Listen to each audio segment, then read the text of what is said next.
I don't even like thinking about it. It makes me sick to my stomach just thinking about it.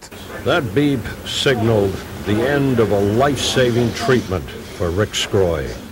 Rick has Fabry, a rare lethal genetic disorder which allows a buildup of fats in the heart, kidneys, and brain. Rick was receiving an enzyme replacement therapy called Fabrazyme. Without it, Rick faces a future of painful and premature death. He was getting Fabrazyme as part of a clinical trial, but the trial ended, and Ontario's Ministry of Health was not going to pick up the $300,000 annual cost of the drug. I'm just angry, extremely angry. There's no need for this. Rick's future was bleak, but today at North York General, things had changed.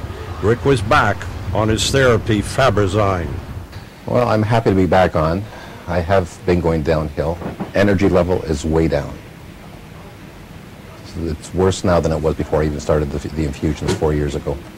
Faced with his deteriorating health, Rick appealed to the drug's manufacturer, Gemzyme, and they agreed to continue to provide the therapy. I knew he was going to go back on his therapy. How'd you know? Because we've been praying. When I told them that he was booked to come back today, everybody was just so elated, and we had a Thanksgiving. But Rick's drug supply will run out in 2.5 months, and every minute it takes for each drop of the drug to enter his body takes him closer to the time when his therapy will end. What hope then for Rick and the other 30 Fabry patients in Ontario? Well, what we're hoping for is that the federal government will come up with an orphan drug policy that will address this issue, and we won't have to worry any longer. I don't think we would be at this stage without you and your team. Well, I hope so. I hope so.